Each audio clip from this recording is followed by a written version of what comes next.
ഇടുക്കി മാങ്കുളം പേമരം വളവിൽ ട്രാവലർ മറിഞ്ഞുണ്ടായ അപകടം റോഡിന്റെ അശാസ്ത്രീയതയും ഡ്രൈവറുടെ പരിചയക്കുറവുമാണെന്ന് മോട്ടോർ വാഹന വകുപ്പ്. റോഡിന്റെ അശാസ്ത്രീയ നിർമ്മാണമാണ് അപകടത്തിന് കാരണമെന്ന് നാട്ടുകാരും പറയുന്നു. ഇതിനോടകം 10-ലധികം വാഹനങ്ങളാണ് ഇവിടെ അപകടത്തിൽപ്പെട്ടിട്ടുള്ളത്. ഇന്നലെയുണ്ടായ ട്രാവലർ അപകടത്തിൽ 4 പേരാണ് ഇവിടെ മരിച്ചത്. തമിഴ്നാട്ടിൽ നിന്ന് 14 വിനോദസഞ്ചാരികളുമായി എത്തിയ ട്രാവലറാണ് ഇന്നലെ അപകടത്തിൽപ്പെട്ടത്. അപകടം തടയാൻ സ്ഥാപിച്ച ക്രാഷ് ബാരിയറുകൾ തകർത്ത് വാഹനം 40 അടി താഴ്ചയിലേക്ക് പതിച്ചു. ഇതേ സ്ഥലത്ത് മുമ്പും 10-ലധികം വാഹനങ്ങളാണ് അപകടത്തിൽപ്പെട്ടിട്ടുള്ളത്.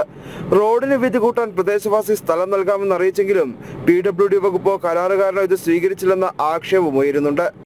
ഈ പ്രാവശ്യം റോഡ് പണിയാൻ വന്നപ്പോൾ പറഞ്ഞു അത് കെട്ടിത്തരണമെന്ന് പറഞ്ഞായിരുന്നു. ഞങ്ങൾ എടുത്തോളാൻ പറഞ്ഞായിരുന്നു. നമുക്ക് ആകെ 20 സെന്റിലേ ഉള്ളൂ, അതങ്ങനെ പറഞ്ഞായിരുന്നു.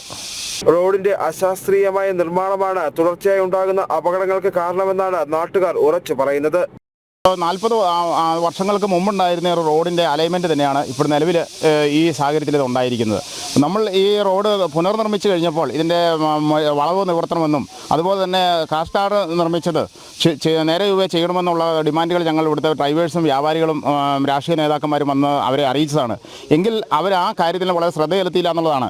ഇപ്പോൾ ഇതിൻ്റെ കാലുകൾ കുഴിച്ചിട്ടിരിക്കുന്നത് വെറും മണ്ണിലടിച്ചിറക്കിയാണ് വെച്ചിരിക്കുന്നത്. അതുകൊണ്ടാണ് ഈ വലിയൊരു അപകടം ഇവിടെ ഉണ്ടായത്. അതുമല്ല, പലതവണയായിട്ട് ഈ വാഹനങ്ങൾ ട്രാവലർ ഉൾപ്പെടെയുള്ള വാഹനങ്ങളുടെ അപകടത്തിൽപ്പെടുന്നുണ്ടെന്നുള്ള കാര്യവും ഇത് PWD നമ്മൾ ധരിപ്പിച്ചതാണ്. അതുപോലെ തന്നെ ബന്ധപ്പെട്ട ഉദ്യോഗസ്ഥരെയും ധരിപ്പിച്ചതാണ്. ഇതിനിടെ സംഭവ സ്ഥലത്ത് മോട്ടോർ വാഹന വകുപ്പ് ഉദ്യോഗസ്ഥർ പരിശോധന നടത്തി. റോഡിന്റെ അശാസ്ത്രീയ നിർമ്മാണവും വളവുകളും ഡ്രൈവറുടെ പരിചയക്കുറവും അപകടത്തിന് കാരണമായിട്ടുണ്ടെന്നാണ് കണ്ടെത്തൽ. റോഡ് നിർമ്മാണത്തിൽ ഈ ബാരിക്കേഡിന്റെ തട്ടിട്ടാണെന്ന് പറഞ്ഞിരിക്കുന്നത്. ബാരിക്കേഡ് അഴിഞ്ഞു പോയിട്ടുണ്ട്. അപ്പോൾ അതിൻ്റെ ഒരു ഉറപ്പിച്ചാൽ ചെറിയൊരു അപകടമുള്ളതായിട്ട് തോന്നുന്നു, കുറവുള്ളതായിട്ട് തോന്നുന്നുണ്ട്. സൈൻ ബോർഡുകളും മറ്റേ ഹമ്പ്, അതിലെ റംബിൾ സ്ട്രിപ്സ് പോലത്തെ അതൊക്കെ സ്ഥാപിക്കണം. അപ്പോൾ ഇനി ഒരു കമ്പൈൻഡ് ഇൻസ്പെക്ഷൻ എന്തായാലും ഇതുമായിട്ട് ബന്ധപ്പെട്ടുണ്ടാവും. അതിനുശേഷം ബാക്കി കാര്യങ്ങൾ തീരുമാനിക്കും. അപകടത്തിൽ മരിച്ചവരുടെ മൃതദേഹം പോസ്റ്റ്മോർട്ടം നടപടികൾക്ക് ശേഷം ബന്ധുക്കൾക്ക് വിട്ടു നൽകി.